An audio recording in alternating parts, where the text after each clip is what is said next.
welcome back to my channel. Today I'm filming my my next bullet journal setup. This is like the first few pages that are the very beginning of my bullet journal that are at the beginning of most of my bullet journals. The pages change somewhat from bullet journal to bullet journal just depending on what I'm interested in. But at the moment, this is probably one of my more basic ones. I don't think I included too much extra stuff that I'm not already keeping up with really well. So yeah, and I will say this bullet journal spread was actually filmed before, or right whenever I filmed my June bullet journal monthly spread that went up, I believe, the last week of May. But I'm scheduling it so late in June, it may not be late, maybe mid-June really. I can't really remember because I'm kind of pre-filming and getting ready for Rowan's cleft palate repair. So I'm trying to get everything together and ready to go. And even though my videos and stuff obviously aren't the most important thing, but I do want to, since I've been so consistent the past several weeks with having stuff uploaded every Tuesday, I'm wanting to try to keep that up. So I'm trying to plan ahead while we're gone for that week, and at least the first week of Rowan's recovery. That way I don't have to worry about getting out my phone for anything other than maybe double checking his symptoms if he has any when we get home. Because he's going to have a cleft palate repair, and they're going to put these things called no-nos on his arms whenever we leave. So he won't be able to bend his arms. So I'm sure he's going to be a little uncomfortable and cranky. So anyways, back to my bullet journal. Right now I'm just kind of going through and painting everything that I want to paint, which isn't a lot. It's mostly just title pages and stuff like that. And so, after I paint everything, then I go back and fill everything out in order. It just takes me a few minutes. I want to get the painting done all at once. And I also painted in a pattern where I did black, dark gray, light gray. That way each color would get used about an equal amount of time. That way I didn't, overuse one color if I liked it more. Because I think the dark gray was my favorite color. Because I felt like the black was too harsh. And then I use a white gel pen whenever I fill out my titles. And I feel like it didn't show up as well on my light gray. So I think if I could have done it differently, I may just would have gone light gray all the way. Because I like that specific color of gray. I feel like that would look good on a couch or a wall, just somewhere in my house. But yeah. And I'm trying to wait till I get to the actual pages to tell you what each page actually is. That way I'm not just sitting here repeating myself over and over for you guys. But yeah. So I also tend to, whenever I'm setting up the first several pages in a new bullet journal, I try to keep it a little bit more neutral. That way it's not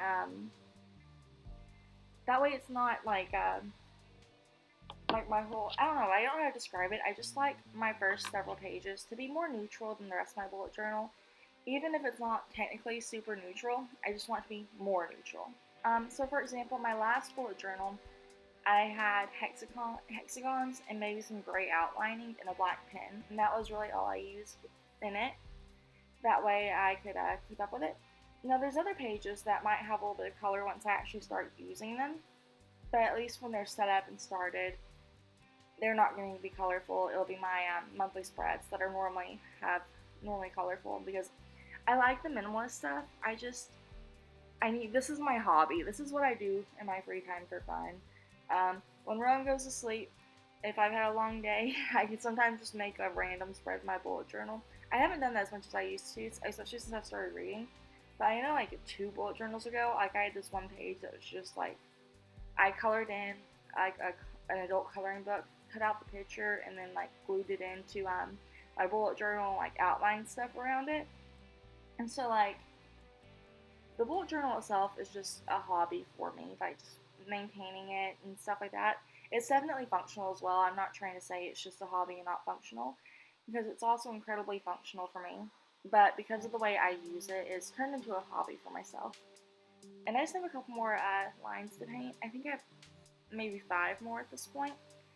And this spread is going to be 2 pages, and I believe the next spread is 4 pages, and then we'll be close to being done.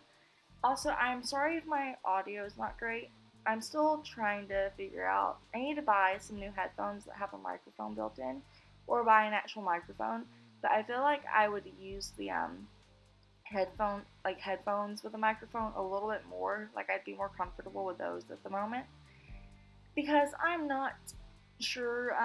Like I try to film these, like especially the voiceover parts, whenever Chris is at work and Rowan's taking a nap. But sometimes I have to do it, like at nighttime after Rowan goes to bed, just depending on how the day is going. And so I feel like I'd be a little uncomfortable, like set up in my room, trying to talk quietly into like a microphone, even though like Chris knows what I'm doing. He's like in here playing games because I've asked him like, hey, go do something noisy so you don't hear me, because I'm a little self-conscious still. But yeah. Chris and his friend also started a podcast recently, and I've been trying to decide whether or not to share it.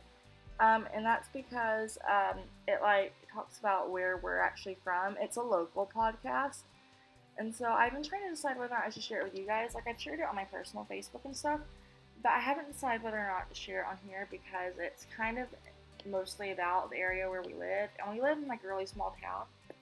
So I haven't been sure about that. Like I want to help them get like more views and stuff, but also I don't want to give away where we live. So it's kind of like that. But they've had a lot of fun. I think they've had a really good response to it as well, like locally. And I think they've had like 3 episodes and they've been on Spotify and stuff too. And so yeah. We got just a couple more pages. These actually might be the last 2 pages that I paint before we go back to the beginning, and I will start actually telling you about my pages instead of just rambling about whatever comes to mind, although that is very likely still going to happen. Yeah.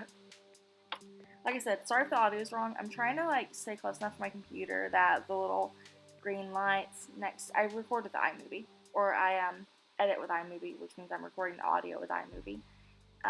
So like I'm trying to keep the little green dots that go up and show how I'm speaking around the same area to keep them a little bit more consistent. But it may not be working as well as I'm hoping it is. And so I am doing my best, and I promise I'm always trying to get better and like make better stuff. And I actually forgot to take out the part where I blow dried the paint on these 2 pages. I blow dried every page just to kind of make it go by a little bit faster because I'm impatient. Like I can't wait to start using this bullet journal. So yeah. And then I left in a little bit of tape peeling in case anyone found it satisfying or interesting to watch. But I didn't leave it all in because there was a pretty good bit of paint or tape, to peel. But anyways, this is my title page, which I believe I've already told you. And it's just where I'm going to put like the year and like it'll be 2020 continued June through. And then I'll go in next or at the end of this bullet journal and put the last month that's in it.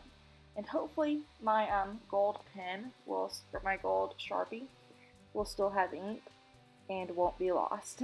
So yeah. And also I'm really hoping that this bullet journal will make it through December of this year. Like just make it just that far, and then I can start a new bullet journal in January without having like more than like 20 or so pages left in this bullet journal.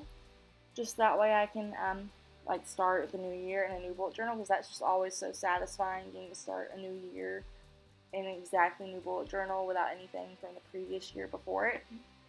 Like it's just that satisfying, but also I'm perfectly fine with if I need to starting it in the middle of this one, like I did my last one. I started New Year's right in the middle of it.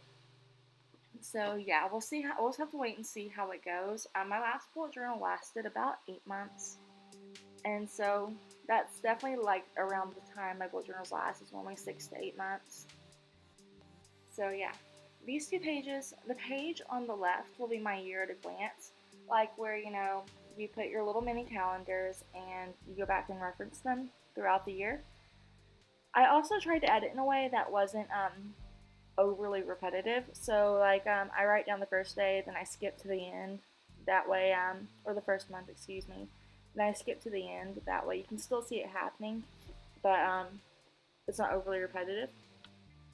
And then the page on the right is my important dates pages, where I will put birthdays and like any holidays that come up or that I know about ahead of time, just that way they're already there whenever I'm setting up my monthly spreads. After like I filmed it and like taking pictures of it, I can go back and put my birthdays and important dates in. But yeah. And then I go ahead, I do a Monday start on my calendars. I like Monday starts better. Although I'm not gonna lie, I've been thinking about doing a Saturday start, which I know is probably unconventional. But because of Chris's work schedule, his work week starts on a Saturday, and because I'm at home, we would go by his work week. But I'll probably stick with Monday. But I have thought about changing to a Saturday start just to see if I like it. But yeah, we're getting ready to go to the next page in just a second. Oh wait, just kidding. I forgot. I've got to go fill in my months here. And I just filled out June through May of next year. That way it's just 12 months. And even if I don't make it all 12 months in this bullet journal, I already have them written out and ready to go. And I didn't include the days written out. I just do the name of the month and leave space under it. And now the page on the left is the next 6 months. And it's where I will write down anything happening in the next 6 months that's important, but it's not a birthday or a holiday. For example, Rowan has 2 doctor's appointments in July, and then he has one in September. So we already know about those. And so I can go ahead and write them down. And I set this page up pretty much the same way I set up the important dates page, except I only do 6 months instead of all 12. And then the right side of the page is my 2020 goals revised. And I did revise because I haven't kept up with some of my goals at all. So I'm either going to cut them out or I'm going to update them to where I can still finish them in a different way. But I'm just going to change them a little bit if I need to, just depending on how things are going.